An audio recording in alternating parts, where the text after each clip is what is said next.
Please subscribe my channel Smart Learning with Sunil and press the bell icon for latest update।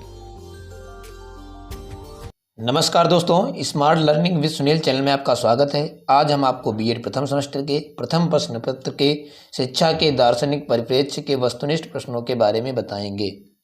पिछले video में हमने unit first के शिक्षा अर्थ अवधारणा प्रकृति के उद्देश्य और शिक्षा के अभिकरण चैप्टर के ऑब्जेक्टिव टाइप के प्रश्न हमने करा दिए थे। आज हम यूनिट सेकंड प्रारंभ करेंगे, जिसमें दर्शन शास्त्र तथा शैक्षिक दर्शन के कार्य इस चैप्टर के ऑब्जेक्टिव टाइप प्रश्न हम कराएंगे।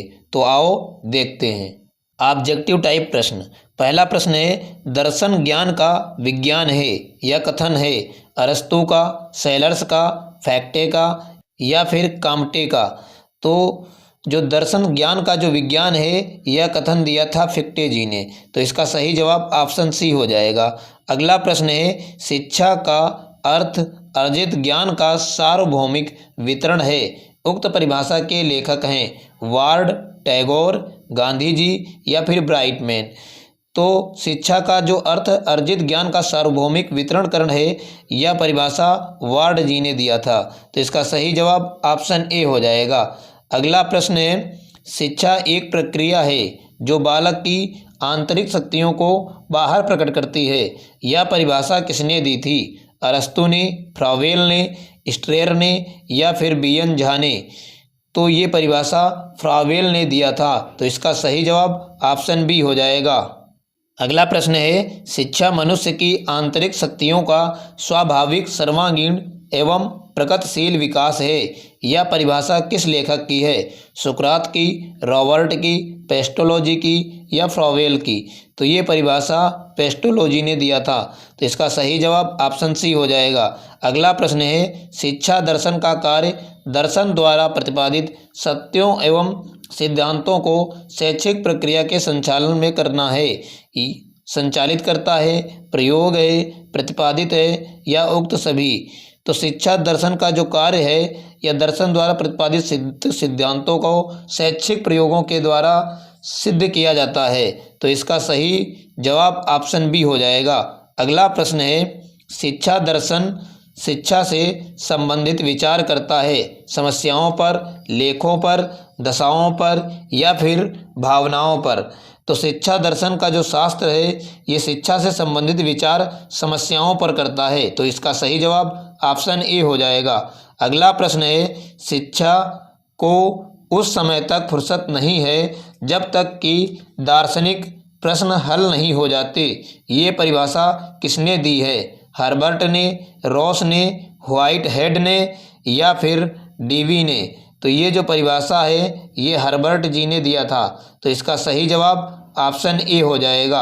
अगला प्रश्न है, दर्शन अपने सामान्यतम रूपों में शिक्षा का सिद्धांत है। यह कथन है रॉस का, एडम्स का, डीवी का या फिर फिक्टे का? तो दर्शन जो है अपने सामान्यतम रूपों में शिक्षा का जो सिद्धांत है ये डीवी जी ने दिया था, तो इसका सही जवाब ऑप्शन सी हो जाएगा। अगला प्रश्न है, चार दर्शनों का अर्थ है प्रकृति एवं प्रयोजन, आत्मवाद, यथार्थ या उक्त सभी? तो चार दर्शनों का जो अर्थ है वो प्रकृति है, प्रयोजन भी है, आत्मवाद भी है और साथ ही साथ यथार्थ भी है, तो इसका सही जवाब ऑप्शन डी हो जाएगा। अगला प्रश्न है, दर्शन संसार और जीवन की विविधता के साथ साथ है अनेक प्रकार का, बहुरंगी प्रकार का या सतरंगी प्रकार का या उक्त में से कोई नहीं? तो दर्शन जो शास्त्र है यह संसार जीवन की विविधता के साथ साथ अनेक प्रकार का होता है, तो इसका सही जवाब ऑप्शन ए हो जाएगा। अगला प्रश्न है, कौन सा व्यक्ति सफल है? जिसने पर्याप्त धन एवं संपत्ति अर्जित कर ली है या फिर जिसने पर्याप्त प्रतिष्ठा प्राप्त कर ली है या जिसने अपने लक्ष्य को प्राप्त कर बहुत कुछ संतोष प्राप्त कर लिया है या फिर जिसने अपने माता पिता की आकांक्षाओं को पूर्ण कर दिया है? तो सफल व्यक्ति वह है जिसने अपने लक्ष्य को प्राप्त कर बहुत कुछ संतोष प्राप्त कर लिया है, तो इसका सही जवाब ऑप्शन सी हो जाएगा। अगला प्रश्न है, शिक्षा के उद्देश्यों के निर्माण का क्या आधार होना चाहिए? आदर्शवादी आधार, वैज्ञानिक आधार, प्रकृतिवादी आधार या फिर प्रयोजनवादी आधार? तो शिक्षा के जो उद्देश्य का निर्माण करने के लिए आदर्शवादी आधार होना चाहिए। तो इसका सही जवाब ऑप्शन ए हो जाएगा। अगला प्रश्न है, शिक्षा और दर्शन के संबंध में सही विचार क्या है? शिक्षा और दर्शन में घनिष्ठ संबंध है। शिक्षा और दर्शन एक ही सिक्के के दो पहलू हैं। शिक्षा दर्शन का गत्यात्मक पहलू है। शिक्षा और दर्शन असंबंधित हैं। तो जो शिक्षा दर्शन के संबंध में जो सही विचार है वो शिक्षा और दर्शन एक ही सिक्के के पहलू होते हैं। तो इसका सही जवाब ऑप्शन बी हो जाएगा। अगला प्रश्न है, आप सर्वाधिक किस सिद्धांत से सहमत हैं? योग्यता एवं प्रयास कभी भी निष्फल नहीं होते। जो होना होता है वही होगा, चाहे हम कुछ भी करें। प्रयास का फल से कोई संबंध नहीं है, या फिर फल को प्रयास के अतिरिक्त अन्य कारक भी प्रभावित करते हैं। तो इसका जो सही जवाब है, योग्यता एवं प्रयास कभी भी निष्फल नहीं होते हैं। तो इसका सही जवाब ऑप्शन ए हो जाएगा। अगला प्रश्न है,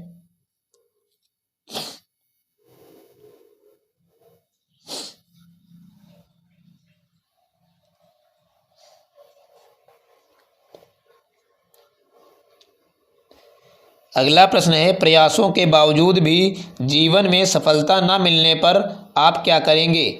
भाग्य का लेखा मानकर संतोष कर लेंगे, सफलता पाने तक प्रयास जारी रखेंगे, या जीवन लक्ष्यों को सरल बनाने का प्रयास करेंगे, या तटस्थ रूप से प्रयास करेंगे?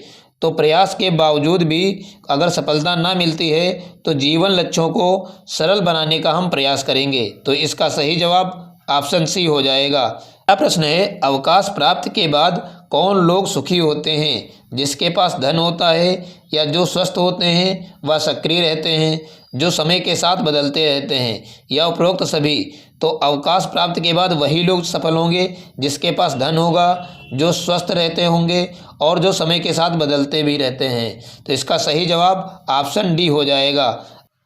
अगला प्रश्न है, आज के तनावपूर्ण जीवन में सहज रहने के लिए क्या आवश्यक है? अवकाश का समय निकालकर कोई भी इंडोर या आउटडोर खेल अपनी आवश्यकता के अनुरूप खेलें, या फिर अपनी रुचि का साहित्य पढ़ें, या मन बहलाव के लिए रोज के अपने काम से हटकर कोई दूसरा काम करें, या उपरोक्त में से कोई नहीं। तो आज के तनावपूर्ण जीवन में सहजीवन को सहज बनाने के लिए इनमें से कोई ऑप्शन सही नहीं है। तो इसका सही जवाब उपरोक्त में से कोई नहीं, ऑप्शन डी हो जाएगा। अगला प्रश्न, प्रोन्नति के बारे में सही व्याख्या कीजिए। प्रोन्नति कठिन श्रम से मिलती है, या फिर प्रोन्नति खुशामद से मिलती है, या प्रोन्नति भाग्य से मिलती है, या फिर प्रोन्नति केवल संयोगवश प्राप्त हो जाती है? जो प्रोन्नति है वो कठिन श्रम से या परिश्रम से मिलती है। तो इसका सही जवाब ऑप्शन ए हो जाएगा। अगला प्रश्न है, जीवन में सफलता का कारण क्या है? प्रबल भाग्य, अत्यंत मेधावी होना, कठोर परिश्रम एवं अध्यवसाय करना, या सफल व्यक्तियों के जीवन इतिहास को पढ़ना? तो जीवन में सफलता का जो प्रमुख कारण है वो कठोर परिश्रम एवं अध्यवसाय करना होता है। तो इसका सही जवाब ऑप्शन सी हो जाएगा। अगला प्रश्न है, आपका मित्र अच्छे अंकों से उत्तीर्ण होकर भी अभी तक नौकरी नहीं पा सका। आपके विचार हैं? भाग्य उसका साथ नहीं दे रहा है, उसके प्रयासों में कहीं ना कहीं कमी अवश्य है, उसकी सिफारिश नहीं है, उसके पास पर्याप्त पैसे नहीं हैं। तो जो अगर अच्छे अंक प्राप्त करके भी नौकरी नहीं मिल पा रही है तो उसके प्रयासों में कहीं ना कहीं अभी भी कोई कमी रह गई है। इसका सही जवाब ऑप्शन बी हो जाएगा। अगला प्रश्न है, दर्शन की मुख्य विशेषताएं होती हैं? धैर्य, उदारता, संदेह, या उक्त सभी?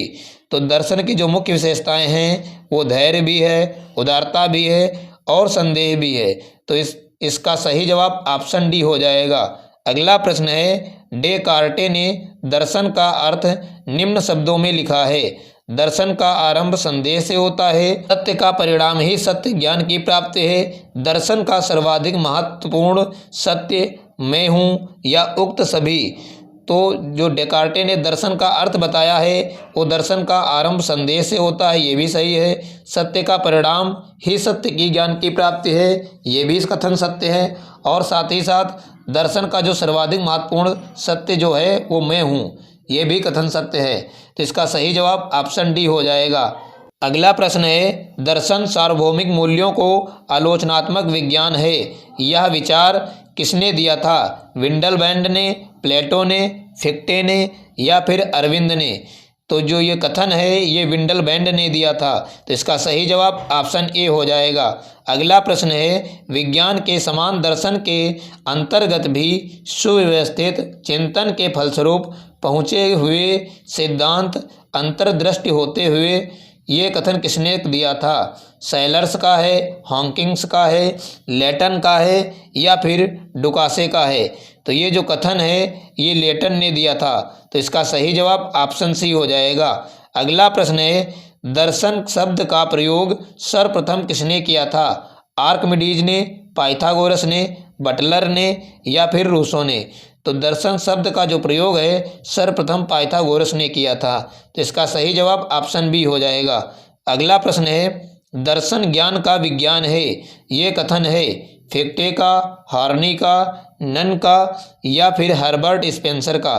तो दर्शन ज्ञान का जो विज्ञान है ये कथन दिया था फिक्टे ने। तो इसका सही जवाब ऑप्शन ए हो जाएगा। अगला प्रश्न है, दर्शन की अनेक शाखाओं में निम्नलिखित प्रमुख हैं? नीतिशास्त्र एवं तर्कशास्त्र, आदर्शवाद या प्रकृतिवाद या उक्त में से कोई नहीं? तो दर्शन की जो अनेक शाखाएं हैं उसमें नीतिशास्त्र और तर्कशास्त्र है। तो इसका सही जवाब ऑप्शन ए हो जाएगा। अगला प्रश्न है, शिक्षा दर्शन की सहायता के बिना सही मार्ग नहीं बढ़ सकती है, यह परिभाषा दी है स्पेंसर ने, फिक्टे ने, कनिंघम ने या जेंटिल ने? तो ये जो परिभाषा है ये जेंटिल महोदय ने दिया था। तो इसका सही जवाब ऑप्शन डी हो जाएगा। अगला प्रश्न है, यह विचार किसने दिए हैं कि अधिक गहन अर्थ में यह कहना बिल्कुल उचित है कि जिस प्रकार शिक्षा दर्शन पर आधारित है उसी प्रकार दर्शन शिक्षा पर आधारित है? ये ऑप्शन है टी.ई. सील्डल्स ने, स्पेंसर ने, जी.ई. पार्टीज ने या कनिंघम ने? तो ये जो कथन है ये जी.ई. पार्टीज ने दिए थे। तो इसका सही जवाब ऑप्शन सी हो जाएगा। अगला प्रश्न है, शिक्षा दर्शन का गत्यात्मक पक्ष है, यह कथन किसका है? एडम्स का, हर्बर्ट का, हॉर्नी का या उक्त में से कोई नहीं? तो ये जो कथन है शिक्षा का दर्शन का जो गत्यात्मक रूप है ये एडम्स ने दिया था। तो इसका सही जवाब ऑप्शन ए हो जाएगा। अगला प्रश्न है, जीवन में सफल होने पर आपको क्या सोचना चाहिए? आप अपने श्रम द्वारा सफल हुए हैं, आप भगवान की कृपा से सफल हुए हैं, आपके भाग्य ने साथ दिया और आप सफल हो गए? तो जीवन में सफल होने के बाद हम ये सोचेंगे कि आप भगवान की कृपा से सफल हुए हैं। तो इसका सही जवाब ऑप्शन बी हो जाएगा। अगला प्रश्न है, सच्ची शिक्षा का संचालन वास्तविक दार्शनिक ही कर सकता है, ये कथन किसका है? स्पेंसर का, रसेल का, ह्यूम का या फिर अरस्तू का?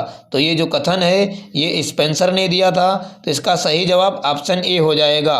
अगला प्रश्न है, शिक्षा के उद्देश्य एवं साधन दार्शनिक सिद्धांतों के सहसंबंधी हैं, ये कथन किसका है? लिवी का, मार्क्स का, रॉस का या रसेल का? तो ये जो कथन है ये रॉस ने दिया था। तो इसका सही जवाब ऑप्शन सी हो जाएगा। अगला प्रश्न है, दर्शन की सहायता के अभाव में शिक्षा सही मार्ग पर नहीं चल सकती, ये कथन है जेंटिल का, रॉस का, क्वाइन का या फिर स्पेंसर का? तो ये जो कथन है ये जेंटिल ने दिया था। तो इसका सही जवाब ऑप्शन ए हो जाएगा। अगला प्रश्न है, शिक्षा दर्शन का गतिशील पक्ष है या दार्शनिक चिंतन का सक्रिय पहलू है, यह कथन किसका है? सेलर्स का, जैक का, एडम्स का या फिर नन का? तो शिक्षा दर्शन का जो गतिशील पक्ष है यह दार्शनिक चिंतन का सक्रिय ही पहलू है, यह कथन एडम्स ने दिया था। तो इसका सही जवाब ऑप्शन सी हो जाएगा।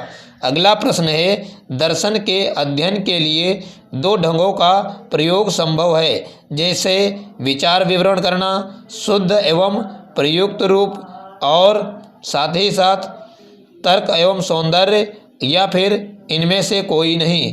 अगला प्रश्न है, सामान्यतः ज्ञान दर्शन से विभिन्न वादों की उत्पत्ति हुई है, जिसमें प्रमुख है आदर्शवाद, यथार्थवाद, प्रयोजनवाद उक्त सभी। तो जो ज्ञान दर्शन से जो वाद की उत्पन्न हुई है वो आदर्शवाद भी है, यथार्थवाद भी है और साथ ही साथ प्रयोजनवाद भी है। तो इसका सही जवाब ऑप्शन डी हो जाएगा। अगला प्रश्न है, ज्ञानात्मक दृष्टि से दर्शन के 4 अंग होते हैं, जिनमें से तर्कशास्त्र, शिक्षा शास्त्र, समाज शास्त्र, भौतिक शास्त्र है। तो ज्ञानात्मक दृष्टि से जो 4 अंग हैं उनमें से एक है तर्कशास्त्र। तो इसका सही जवाब ऑप्शन ए हो जाएगा। अगला प्रश्न है, लॉक, रूसो, हर्बर्ट एवं डीवी विदेशी आदर्श थे, शिक्षक थे ये, या दार्शनिक एवं शिक्षक थे, या केवल दार्शनिक थे, या उक्त में से कोई नहीं। तो ये जो लॉक, रूसो और हर्बर्ट डीवी हैं ये दार्शनिक और शिक्षक भी थे। तो इसका सही जवाब ऑप्शन बी हो जाएगा। अगला प्रश्न है, वर्तमान युग में निम्न में से भारतीय दार्शनिक एवं शिक्षक शास्त्री जाने जाते हैं, गांधी, टैगोर, विवेकानंद, दयानंद, अरविंद, एनी बेसेंट, या उपरोक्त सभी। तो वर्तमान समय में गांधी जी, टैगोर जी भी शिक्षा शास्त्री हैं और साथ ही साथ विवेकानंद भी हैं, अरविंद, एनी बेसेंट भी हैं। तो इसका सही जवाब ऑप्शन डी हो जाएगा। अगला प्रश्न है, निम्न में से शिक्षक एवं दार्शनिक दोनों ही हुए हैं, सुकरात, प्लेटो, अरस्तु, या उपरोक्त सभी।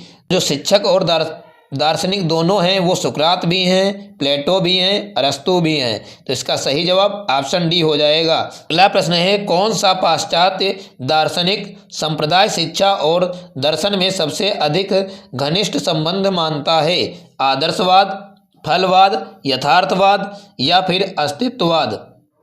तो जो घनिष्ठ संबंध बताता है वो है आदर्शवाद। तो इसका सही जवाब ऑप्शन ए हो जाएगा। अगला प्रश्न है, संकुचित अर्थ में शिक्षा के वैयक्तिक उद्देश्य कौन से हैं, आत्म अभिव्यक्ति, प्राकृतिक विकास, आत्मबोध, या आत्मानुभूति। तो संकुचित अर्थ में शिक्षा के वैयक्तिक जो उद्देश्य हैं वो आत्म अभिव्यक्ति है। तो इसका सही जवाब ऑप्शन ए हो जाएगा। अगला प्रश्न है, निम्नलिखित में से दर्शन का सही उद्देश्य कौन सा है, दर्शन दर्शनीय स्थानों का चित्र है, या फिर दर्शन किसी व्यक्ति से साक्षात्कार कराता है, या फिर दर्शन ज्ञान के प्रति प्रेम है, या दर्शन वास्तविक सत्य की खोज है। तो दर्शन का जो सही उद्देश्य है वो होता है दर्शन ज्ञान के प्रति प्रेम होता है। तो इसका सही जवाब ऑप्शन सी हो जाएगा। अगला प्रश्न है, शिक्षा के निम्न उद्देश्यों में कौन सा सर्वश्रेष्ठ है, शारीरिक विकास, व्यावसायिक विकास, या जीवन की पूर्णता का उद्देश्य, या नैतिक उद्देश्य। तो शिक्षा के निम्न उद्देश्य में जो सर्वश्रेष्ठ है वो जीवन की पूर्णता का उद्देश्य होता है। तो इसका सही जवाब ऑप्शन सी हो जाएगा। अगला प्रश्न है, विश्व की साम्यवादी देशों का शिक्षा दर्शन क्या है, फलवाद, यथार्थवाद, आदर्शवाद, या मार्क्सवाद। तो इसका जो सही जवाब है वो मार्क्सवाद है। अगला प्रश्न है, मार्क्सवादी शिक्षा दर्शन में शिक्षा का उत्तरदायित्व किस पर है, राज्य पर है, समुदाय पर है, व्यक्ति पर है, या समाज पर है। तो मार्क्सवादी शिक्षा दर्शन का जो उत्तरदायित्व होता है वो राज्य पर होता है। तो इसका सही जवाब ऑप्शन ए हो जाएगा। अगला प्रश्न है, मार्क्सवादी शिक्षा दर्शन का आधार क्या है, समाजशास्त्र, दर्शन, मनोविज्ञान, राजनीति। तो मार्क्सवादी शिक्षा दर्शन का जो आधार है वो राजनीति होती है। तो इसका सही जवाब ऑप्शन डी हो जाएगा। अगला प्रश्न है, मार्क्सवादी शिक्षा पाठ्यक्रम में किन विषयों पर जोर दिया जाता है, कला पर, भौतिक विज्ञान, मानविकी विज्ञान, या दर्शन। तो मार्क्सवादी शिक्षा पाठ्यक्रम में भौतिक विज्ञान पर जोर दिया जाता है। तो इसका सही जवाब ऑप्शन बी हो जाएगा। अगला प्रश्न है, मार्क्सवादी शिक्षा दर्शन में शिक्षा के लक्ष्य किस प्रकार है, मानववादी, भौतिकवादी, आध्यात्मिक, या उपरोक्त सभी। तो मार्क्सवादी शिक्षा दर्शन में जो लक्ष्य हैं वो भौतिक होते हैं। तो इसका सही जवाब ऑप्शन बी हो जाएगा। अगला प्रश्न है, निम्नलिखित में से अस्तित्ववादियों में से किसकी तुलना सुकरात से की जाती है, किरकेगार्ड से, या जिया पाल सार्त्र से, या हाइडेगर से, या ग्रेबियल मार्सेल से। तो सुकरात की जो तुलना है वो किरकेगार्ड से की जाती है। तो इसका सही जवाब ऑप्शन ए हो जाएगा। अगला प्रश्न है, अस्तित्ववाद निम्नलिखित में से किन दार्शनिक विचारों में पाया जाता है? जियापाल सार्त्र से, मार्टिन हाइडेगर से, या कीरकेगार्ड से, या उपरोक्त सभी से? तो अस्तित्ववाद जो दार्शनिक विचार हैं वो जियापाल सार्त्र से भी पाए जाते हैं, मार्टिन हाइडेगर से भी पाए जाते हैं, कीरकेगार्ड से भी पाए जाते हैं। तो इसका सही जवाब ऑप्शन डी हो जाएगा। अगला प्रश्न है, प्राचीन यूनानी दर्शन में निम्नलिखित में से कौन अस्तित्ववादी था? प्लेटो, सुकरात, प्रोटेगोरस या अरस्तु? तो प्राचीन यूनानी दर्शन में अस्तित्ववादी जो थे वो सुकरात थे। तो इसका सही जवाब ऑप्शन बी हो जाएगा। अगला प्रश्न है, अस्तित्ववाद की उत्पत्ति निम्नलिखित में से किससे मानी जाती है? आत्मनिष्ठता से, परकीकरण से, निराशा से, या उपरोक्त सभी से? तो अस्तित्ववादी की जो उत्पत्ति है आत्मनिष्ठता से भी होती है, परकीकरण से भी होती है और निराशा से भी होती है। तो इसका सही जवाब ऑप्शन डी हो जाएगा। अगला प्रश्न है, निम्नलिखित अस्तित्ववादियों में से किसने ईसाई धर्म की आलोचना की थी? कीरकेगार्ड ने, हाइडेगर ने, नीत्शे ने, या जियापाल सार्त्र ने? तो जो ईसाई धर्म की आलोचना की थी वो नीत्शे ने किया था। तो इसका सही जवाब ऑप्शन सी हो जाएगा। अगला प्रश्न है, अस्तित्ववादी दर्शन निम्नलिखित में से किन मनोवैज्ञानिक तत्वों पर आधारित हैं? एकाकीपन पर, अंतर्द्वंद पर, आत्मनिष्ठता से, या उपरोक्त सभी? तो अस्तित्ववादी जो दर्शन है वो एकाकीपन और साथ ही साथ अंतर्द्वंद और आत्मनिष्ठता पर भी निर्भर करता है। तो इसका सही जवाब ऑप्शन डी हो जाएगा। अगला प्रश्न है, एच.जे. ब्लैकहम के अनुसार प्राचीन यूनान में अस्तित्ववाद के समकक्ष कौन से आंदोलन हुए थे? स्टोइक, प्रोटेस्टेंट आंदोलन, या उपरोक्त दोनों, या इनमें से कोई नहीं? तो एच.जे. ब्लैकहम के समय यूनान में जो अस्तित्ववाद के समकक्ष आंदोलन हुए वो स्टोइक भी हुए थे और प्रोटेस्टेंट भी हुआ था। तो इसका सही जवाब ऑप्शन सी हो जाएगा। अगला प्रश्न है, अस्तित्ववाद का लक्ष्य निम्नलिखित में से किसकी खोज करता है? सत्य की, ईश्वर की, या फिर संभूत की, या जगत की? तो अस्तित्ववाद जो है वो सत्य की खोज करता है। तो इसका सही जवाब ऑप्शन ए हो जाएगा। अगला प्रश्न है, निम्नलिखित अस्तित्ववादियों में से किसका दर्शन सबसे अधिक क्लिष्ट है? हाइडेगर का, कीरकेगार्ड का, या फिर जियापाल सार्त्र का, या नीत्शे का? तो सबसे जो अधिक प्रभावशाली है वो है हाइडेगर का। तो इसका सही जवाब ऑप्शन ए हो जाएगा। अगला प्रश्न है, निम्नलिखित अस्तित्ववादियों में से किसे साहित्य नोबेल पुरस्कार दिया गया था? मार्टिन हाइडेगर को, या कीरकेगार्ड को, या जियापाल सार्त्र को, या गैब्रियल मार्सेल को? तो ये जो पुरस्कार है ये जियापाल सार्त्र को दिया गया था। तो इसका सही जवाब ऑप्शन सी हो जाएगा। अगला प्रश्न है, बीइंग एंड नथिंग निम्नलिखित में से किस दार्शनिक की रचना है? हाइडेगर की, या जियापाल सार्त्र की, या कीरकेगार्ड की, या गैब्रियल मार्सेल की? तो ये जो रचना है ये हाइडेगर की है। तो इसका सही जवाब ऑप्शन ए हो जाएगा। अगला प्रश्न है, अस्तित्ववादी शिक्षा दर्शन का क्या योगदान है?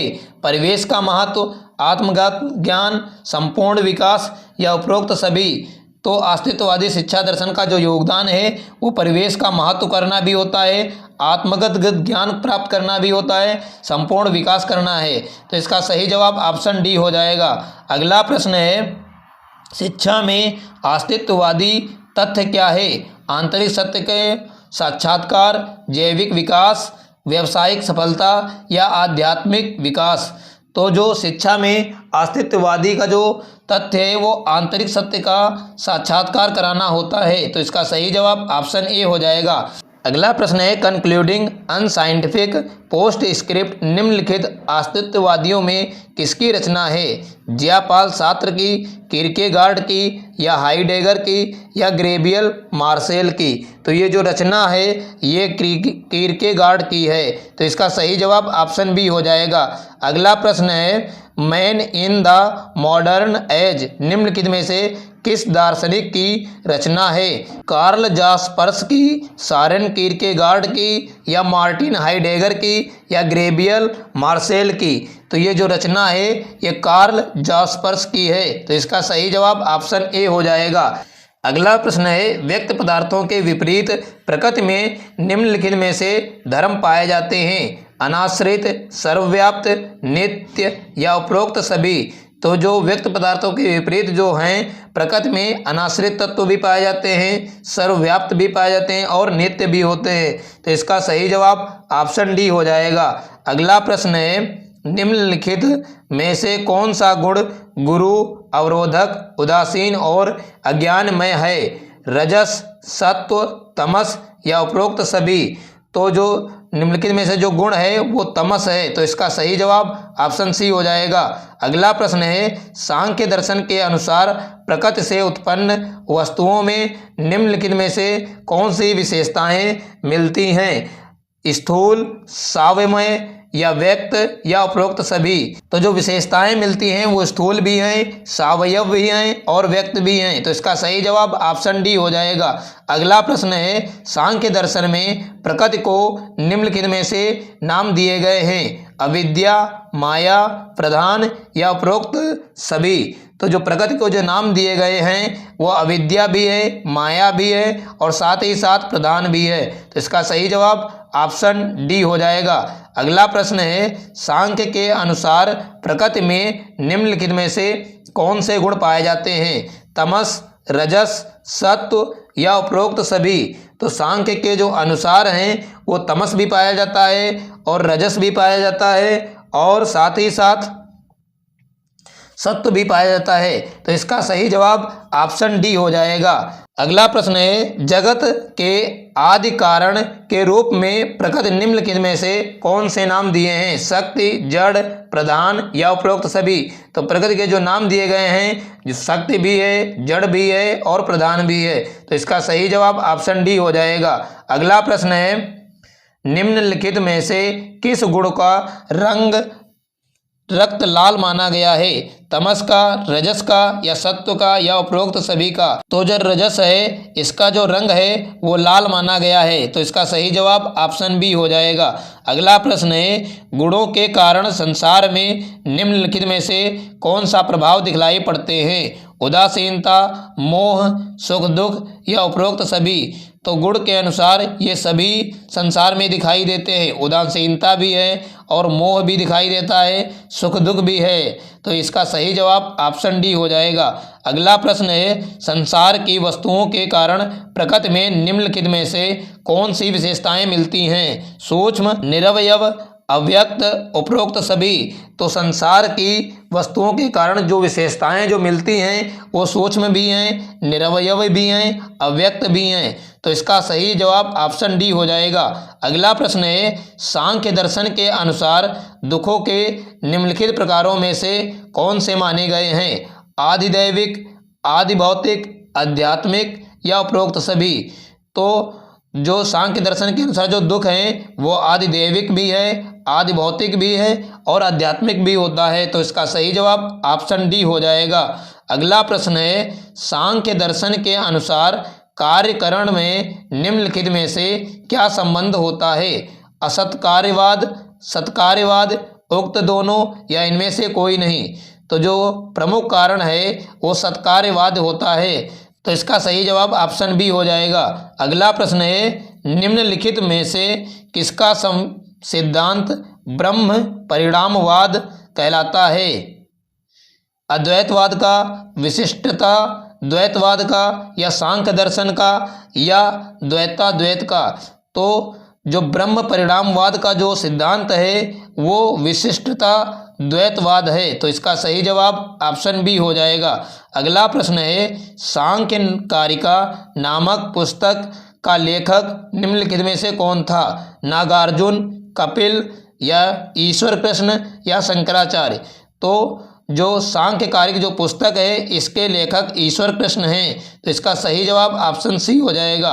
अगला प्रश्न है, सांख्य दर्शन में सत्कार्यवाद को सिद्ध करने के लिए निम्नलिखित में से कौन सी युक्तियां दी गई हैं? कारण भावात् उपादान ग्रहणात या असदकरणात या उपरोक्त सभी।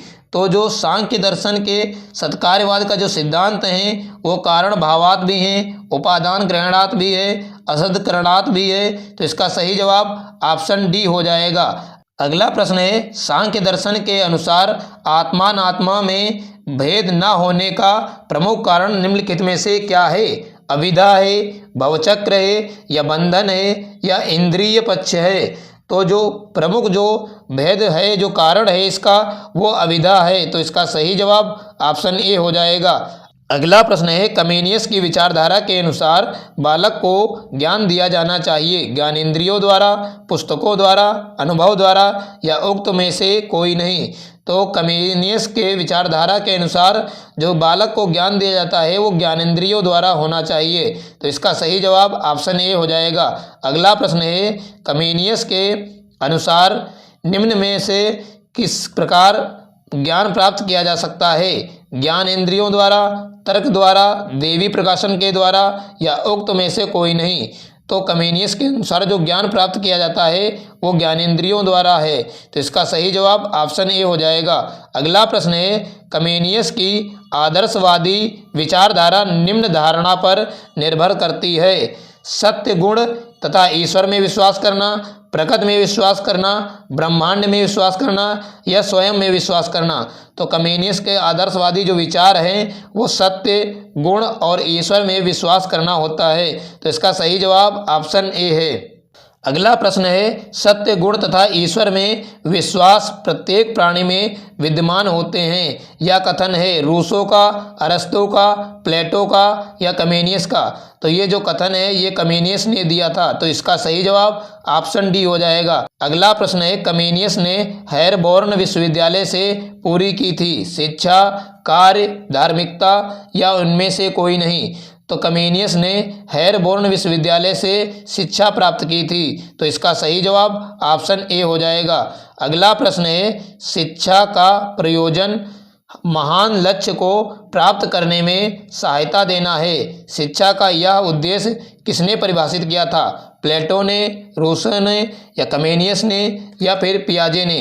तो शिक्षा का जो शिक्षा का यह जो उद्देश्य है ये कमेनियस ने प्रतिपादित किया था। तो इसका सही जवाब ऑप्शन सी हो जाएगा। अगला प्रश्न है, शिक्षा को सामाजिक एवं वैयक्तिक शक्तियों को पुनर्जीवित करने की प्रक्रिया है।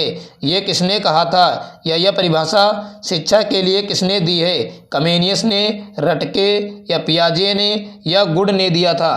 तो ये जो परिभाषा है ये कमेनियस ने दिया था। तो इसका सही जवाब ऑप्शन ए हो जाएगा। अगला प्रश्न है, मन को विचार के लिए विषय वस्तु ज्ञानेंद्रियों से मिलती है या संकेत मिलता है। शिक्षा दर्शन में, कमेनियस के विज्ञान में, दर्शन शास्त्र में, या उक्त में से कोई नहीं। तो ये मन के विचार के लिए जो विषय वस्तु ज्ञानेंद्रियों से मिलता है ये कमेनियस के मनोविज्ञान से मिलता है। तो इसका सही जवाब ऑप्शन बी हो जाएगा। अगला प्रश्न है, शक्ति मनोविज्ञान के अनुसार व्यक्ति के मन के कई विभाग होते हैं जिनमें से निम्न प्रमुख हैं स्मरण, कल्पना, अवधान, तर्क, या विचार, या उपरोक्त सभी। तो शक्ति मनोविज्ञान के अनुसार जो मन के कई विभाग हैं वो स्मरण करना और कल्पना करना भी होता है, अवधान और तर्क करना भी होता है, और साथ ही साथ विचार करना भी होता है। तो इसका सही जवाब ऑप्शन डी हो जाएगा। अगला प्रश्न है, संसार में कहीं ऐसा शिक्षण शास्त्र का विद्यालय खोला जाए जिसमें सब देशों और जातियों के वैज्ञानिक शोध करें। यह कथन है प्लेटो का, कमेनियस का, रूसो का, या अरस्तु का। तो ये जो कथन है ये कमेनियस ने दिया था। तो इसका सही जवाब ऑप्शन बी हो जाएगा। अगर आपको हमारा वीडियो पसंद है तो लाइक करें तथा ऐसी ही अपडेट सबसे पहले पाने के लिए हमारे चैनल को सब्सक्राइब करें। धन्यवाद।